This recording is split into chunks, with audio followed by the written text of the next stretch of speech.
Hello नमस्कार साथियों, आज हम पढ़ेंगे संविधान का भाग 2। भाग 1 हमने संघ एवं उसके राज्य क्षेत्रों हमने कंप्लीट करवा दिया। आज भाग 2 में नागरिकता का उल्लेख किया गया है, जो कि अनुच्छेद 5 से 11 तक वर्णन है।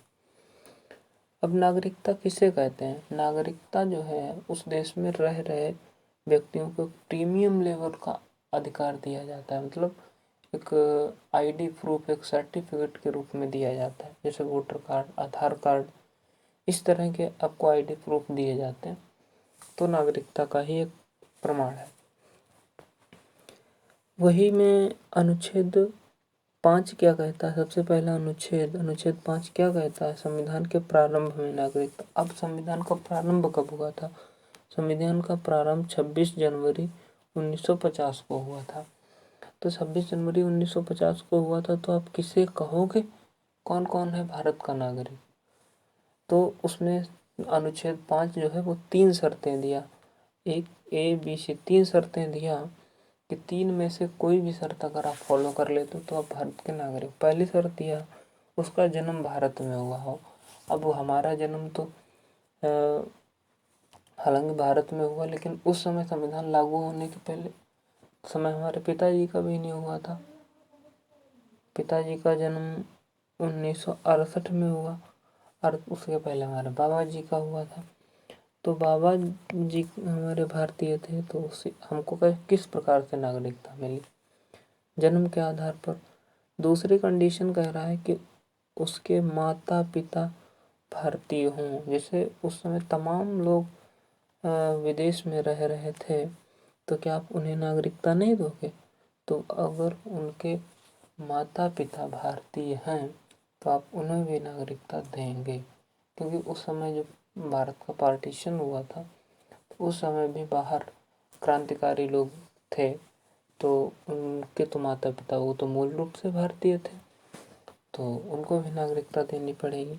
तीसरी कंडीशन थी संविधान लागू 26 जनवरी 1950 को से 5 साल पहले से भारत में रह रहा। यदि कोई व्यक्ति संविधान लागू होने के 5 साल पहले से भारत में रह रहा तो वो भी भारत का नागरिक होगा। अब ये तीनों कंडीशन होना कोई ज़रूरी नहीं, 3 में से कोई भी एक कंडीशन अगर आप फॉलो करते हो तो आप भारत के नागरिक कहलाओगे। आगे है अनुच्छेद 6। अनुच्छेद 6 क्या कहता है? पाकिस्तान से आए लोगों की नागरिकता। अब पाकिस्तान से देखो 1947 में हमारे भारत और पाकिस्तान का बंटवारा 1947 को हुआ था, 15 अगस्त 1947 को। तो उस समय की स्थिति को कंट्रोल 5 और 6, अनुच्छेद 5 और 6 का आज के समय में कोई औचित्य नहीं। ये जो है उसी समय की स्थिति को कंट्रोल करने के लिए बनाए गए थे। हालांकि संविधान निर्माताओं ने नागरिकता पर कोई कानून नहीं बनाया, ये उसी समय की स्थिति को देखते हुए बस टेम्परेरी कानून बना दिए गए। 5 और 6, 7 ये 3 कानून जो आर्टिकल हैं, आज के समय में इनका कोई औचित्य नहीं है। पाकिस्तान से आए लोगों की नागरिकता क्या 1947 में लगने लगा था कि अब इंडिया पाकिस्तान का बंटवारा हो जाएगा, तो तमाम लोग पाकिस्तान से भारत आए थे, भारत से पाकिस्तान गए थे। तो तब उस समय जब बंटवारा हो गया, उसके बाद भी तमाम लोग आए जा रहे थे, तो अराजकता का फैल गई, लड़ाई झगड़ा होने लगा कि कोई भी कहीं भी आ जा रहा है। तो सरकार ने परमिट नियम लागू कर दिया। परमिट नियम लागू किया 19 जुलाई 1948 को। परमिट क्या था कि अगर आप पाकिस्तान से भारत आ रहे हो या भारत से पाकिस्तान जा रहे हो तो आप लिखवा कर लाइए कि हम भारत छोड़कर जा रहे हैं। तो 19 जुलाई 1948 से पहले जो लोग भारत आ गए थे उनके लिए कोई झंझट ही नहीं है, भाई आ जाओ, उनको तो नागरिकता मिल ही गई। लेकिन 19 जुलाई 1948 के बाद जो आए हैं उनके लिए परमिट नियम लागू, आप लिखवा के वहाँ से लाइए, उसके बाद आपको 6 महीने रहो, 6 महीने बाद आपको नागरिकता मिल जाएगी। बस परमिट नियम में कोई दिक्कत नहीं, आइए और उसके 6 महीने बाद आप भारत के नागरिक बन जाएंगे। अनुच्छेद 7 क्या कहता है? पाकिस्तान से भारत गए लोगों की नागरिकता। अच्छा, 1 मार्च 1947 के बाद पाकिस्तान गया हो किंतु वापस आ जाए। हुआ क्या था, तब उस समय पता हो गया कि अब भारत और पाकिस्तान का बंटवारा हो गया, तो तमाम लोग पहले ही चले गए पाकिस्तान। लेकिन जब पार्टीशन हो गया तो पाकिस्तानियों ने अपना असली रंग दिखा दिया, तो भारतीयों को लगा नहीं, हमें भारत लौट जाना चाहिए। तो वो जब लौट कर भारत आए तो उन लोगों की नागरिकता का वर्णन अनुच्छेद 7 में किया गया है। तो कह रहा भारत से पाकिस्तान गए लोगों की नागरिकता, मतलब चले गए लेकिन भारत से पाकिस्तान गए लेकिन वापस आ गए, उनकी नागरिकता का, अब वहाँ गए लेकिन वो वापस आ गए, आइए उनको भी नागरिकता मिली। बशर्ते 6 महीने रजिस्ट्रेशन भरो, रजिस्ट्रेशन करवाओ, उसके 6 महीने बाद आपको नागरिकता मिल जाएगी। अनुच्छेद 8 क्या कहता है, भारत के बाहर रह रहा बच्चा भारत का नागरिक होगा यदि उसके माता पिता भारतीय हैं। तो अब माता पिता भारतीय हैं तो इसका मतलब क्या हुआ, जैसे तमाम लोग, बहुत से लोग, लाखों इंजीनियर डॉक्टर भारत के बाहर विदेशों में भरे पड़े हैं। तो भारत के अगर वो जैसे भारतीय हैं, उसके माता पिता भारतीय, लाखों इंजीनियर डॉक्टर सब भारतीय हैं, विदेशों में कार्य कर रहे हैं, तो वहाँ पर उनका कोई बच्चा जन्म लेगा तो क्या आप उनको नागरिकता नहीं दोगे? बस उन्हीं की नागरिकता का वर्णन अनुच्छेद 8 में किया गया है। भारत के बाहर रह रहा कोई भी व्यक्ति, अगर उसकी कोई संतान होती है तो उसको भी भारत की नागरिकता मिल जाएगी। बस बेशक उसका जन्म विदेश में हुआ, लेकिन उसके माता पिता जो है मूल रूप से भारतीय हैं। अनुच्छेद 9 क्या कहता है, अनुच्छेद 9 कहता है विदेशी नागरिकता प्राप्त कर लेने पर भारत की नागरिकता समाप्त कर दी जाएगी। मतलब आपके माता पिता भारतीय हैं लेकिन आप विदेश चले गए और वहाँ की नागरिकता ले ली, तो आपकी नागरिकता बर्खास्त कर दी जाएगी, आपकी नागरिकता समाप्त कर दी जाएगी। अनुच्छेद 10 क्या कहता है, नागरिकता बनी रहेगी जब तक आप कोई देश विरोधी कार्य ना करें। मतलब आपकी नागरिकता को कोई नहीं छीन सकता है।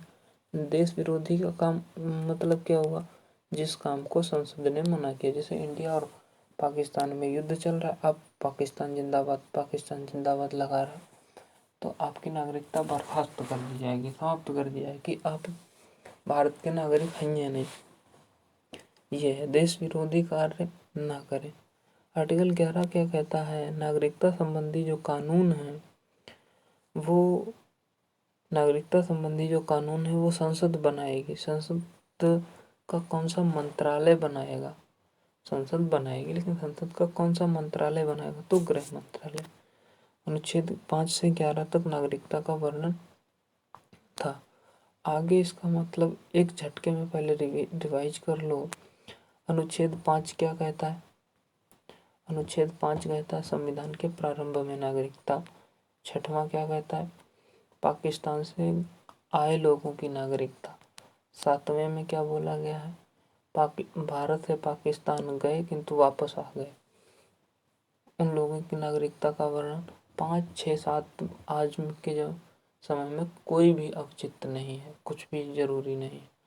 8वां क्या कहता है, अनुच्छेद 8 कहता है भारत के बाहर रह रहा बच्चा भारत का नागरिक होगा यदि उसके माता पिता भारतीय हो। तो 9 क्या कहता है, सटला तगैला, मतलब आप दूसरे विदेशी नागरिकता प्राप्त कर ली तो आपके भारत की नागरिकता समाप्त कर दी जाएगी। 10 क्या कहता है, नागरिकता का बना रहेगा, नागरिकता आपकी बनी रहेगी जब तक आप कोई अन्यथा या देश विरोधी कार्य ना करें। 11वां क्या कहती है, अनुच्छेद 11 कहता है नागरिकता संबंधी कानून संसद का गृह मंत्रालय बनाएगा।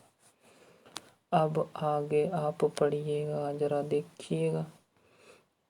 नागरिकता अधिनियम 1955, नागरिकता संबंधी अधिनियम जो है 1955। सबसे पहले नागरिकता अधिनियम कब बनाया गया, 1955 में। 1955 में क्या कहा गया, नागरिकता अधिनियम नियम बनाया कि आपको जन्म के आधार पर नागरिकता, मतलब कोई भी आकर भारत में जन्म ले लेगा तो उसको नागरिकता मिल जाएगी।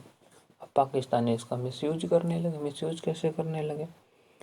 अब 8-8 को पत्नी रखता था, 10-10 लोग 10-10 पत्नी रखता था, आकर के उनका छोड़ देता था भारत में, उनका डिलीवरी भारत में हो जाता था, तो वो उनको भारत की नागरिकता मिल जाती थी। बाद बड़े होकर वो आतंकवादी बन जाते थे।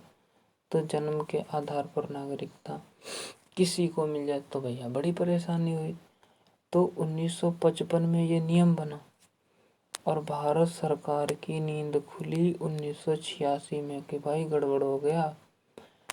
तो 1986 में उसने सुधारा कि क्या कहा कि उसके माता या पिता, दोनों लोगों को नहीं, एक लोगों को, माता या पिता, यानी 1955 में नियम बना कि जन्म के आधार पर कोई भी बस भारत में आके जन्म ले लो, नागरिकता मिल ही जाएगी।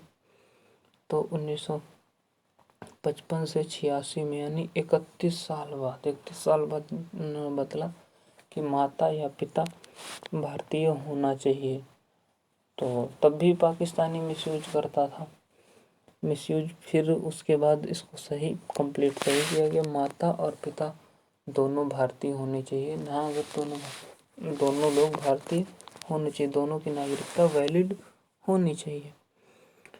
तो ये समझ में आ गया। अगला है दूसरा का नियम बना था वंश के आधार पर। अब वंश के आधार पर कैसे, हमको नागरिकता कैसे मिली? वंश के आधार पर मिली ना, क्योंकि हम तो जब हमारा संविधान लागू हुआ था या हमारा भारत और पाकिस्तान का बंटवारा हुआ था, तब तो हम थे नहीं, ना हमारे पिताजी थे, हमारे बाबा जी थे। तो हमारे बाबा जी भारतीय थे, उसी बाबा जी के आधार पर पापा जी को नागरिकता मिली और पापा से हमको नागरिकता मिली। यानी वंशज चला आ रहा, हमारे वंशज जो हैं वो भारतीय हैं, तो वंश के आधार पर नागरिकता मिली। अब 1992 पहले जो था वंश था वो पिता के आधार पर गिना जाता था, ये गड़बड़ हो गया था। पहले जो था वंश 1992 से पहले पिता के आधार पर ही, कि अगर वंश आपके पिताजी भारतीय हैं तो ही आपको माताजी के आधार पर। जब भारत में नियम है कि भाई लड़का लड़की में कोई भेदभाव नहीं, तब तो यह गलत था। तो फिर इसको सही किया गया, महिलाओं ने केस कर दिया, इसको सही किया गया, माता और पिता कोई भी भारतीय है तो फिर आपको नागरिकता मिल ही जाएगी। एग्जाम्पल सानिया मिर्जा, पाकिस्तान से उससे शादी की हुई है, क्या नाम है उसका, नाम भी मैं भूल गया, चलो आप देख लें, आपको पता ही होगा। आगे है पंजीकरण। पंजीकरण से क्या मतलब, अगर कोई भी व्यक्ति भारत आता है और भारत उसको बढ़िया लगता है और वो 7 साल भारत में रहे, 7 साल भारत में रहे और उसको भारत बढ़िया लगता है, तो 7 साल बाद पंजीकरण कराए, उसके बाद उसको भारत की नागरिकता मिल जाएगी। ठीक है, तो जन्म के आधार पर, वंश के आधार पर और पंजीकरण के आधार पर। और भी है अगली नागरिकता मिलती थी देशीयकरण। देशीकरण क्या था? देशीकरण में आता था, देशीकरण में आप 10 साल से भारत में रह रहे हो, कोई भी व्यक्ति हो, अगर वो भारतीय नहीं है, किसी दूसरे देश का है, तो आप 10 साल से भारत में रह रहे हो, आप जो भारत की 22 भाषाएं हैं, 22 भाषाओं में से कोई भी एक भाषा का आपको ज्ञान हो, कला या विज्ञान में आपकी अच्छी रुचि हो, कला या विज्ञान में, तो आपको देशीकरण के आधार पर भारत की नागरिकता मिल जाएगी। अगला कह रहा अर्जित भूमि, यहाँ पे अर्जित लिखा आपको दिखाई रहा, लेकिन वैसे लिखा अर्जित ही है। अर्जित भूमि के आधार पर, अर्जित भूमि के आधार पर क्या है, जैसे सिक्किम जो था वो अपना देश तो था ही नहीं। सिक्किम जो है 16 मई 1975 को भारत का 22वां राज्य बना, ये कोई दूसरा देश था। ये 16 मई 1975 को भारत का 22वां राज्य बना। अब जब 16 मई 1975 को 22वां राज्य बना, तो भारत के नागरिक। भाई सिक्किम में रहने वाले लोग जो थे वो भारत के बन गए। अब क्या उनको नागरिकता नहीं दोगे आप? उनको भी नागरिकता, मतलब अगर कोई भी देश की भूमि को हमने अर्जित कर लिया, जीत लिया, प्राप्त कर लिया या उसे भारत में मिला लिया, तो वहाँ पर रह रहे लोगों को नागरिकता आपको देनी ही पड़ेगी। तो अर्जित भूमि के आधार पर। अच्छा, 5 तरह से आपकी नागरिकता आपको मिल सकती है। कैसे? जन्म के आधार पर, वंश के आधार पर, पंजीकरण और देशीकरण, और अर्जित भूमि के आधार पर। जन्म, वंश, पंजीकरण, देशीकरण और अर्जित भूमि के आधार पर आपकी नागरिकता समाप्त कितने तरीके से करी जा सकती है? समाप्त 3 तरीके से करी जा सकती है। देखो कैसे। आप त्याग कर दिए, यानी सटलत गैला नहीं वाला कॉन्सेप्ट, मतलब आप किसी दूसरे देश की नागरिकता ले ली तो आपकी नागरिकता समाप्त कर दी जाएगी, त्याग कर दिए। यानी आपने दूसरे देश की नागरिकता ले ली तो यहाँ की त्याग कर दिए। बर्खास्त कर दी जाएगी। बर्खास्त ऐसे जैसे चीन और इंडिया में युद्ध चल रहा है, तो आप चीन जिंदाबाद, चाइना जिंदाबाद, चाइना जिंदाबाद, तो आपकी नागरिकता बर्खास्त कर दी जाएगी। आपको वंचित कर दिया जाएगा। वंचित का मतलब जैसे अगर कोई विदेशी व्यक्ति भारत में घूमने आया, आप उसके साथ दुर्व्यवहार करते हैं, कोई विदेशी फेमस व्यक्ति है, आप उसके साथ ज़्यादा ही दुर्व्यवहार करते तो आप वंचित कर दिए जाएंगे। तो इन तरीके से आपकी नागरिकता खत्म कर दी जाएगी। अब 1 लाइनर पॉइंट फटाफट देख लीजिए और नागरिकता हो जाएगी खत्म। इससे बनने वाले क्वेश्चन सारे के सारे सॉल्व हो जाएंगे आपसे। भारत में किस प्रकार की नागरिकता का प्रावधान है? भारत में इकहरी नागरिकता का प्रावधान है। भारत में इकहरी नागरिकता का प्रावधान है। नागरिकता किस देश से ली गई? ब्रिटेन से ली गई है। किस अधिनियम? पहला अधिनियम 1955। पहला संशोधन कब? नागरिकता संबंधी पहला अधिनियम कब बना? 1955 में। और पहला संशोधन कब किया गया? 1986 में। कब? 31 साल बाद, है ना। और प्राप्ति की विधियां 5। कौन कौन सी प्राप्ति की विधियां? जन्म के आधार पर, वंश के आधार पर, पंजीकरण, देशीकरण और अर्जित भूमि। नागरिकता संबंधी कानून कौन बनाएगा? संसद बनाएगी। संसद का कौन सा मंत्रालय? गृह मंत्रालय। सो नमस्कार, थैंक यू दोस्तों। इस वीडियो को देखिए, एंजॉय कीजिए और पढ़िए। शेयर, सब्सक्राइब करते रहिए प्लीज़। Thank you.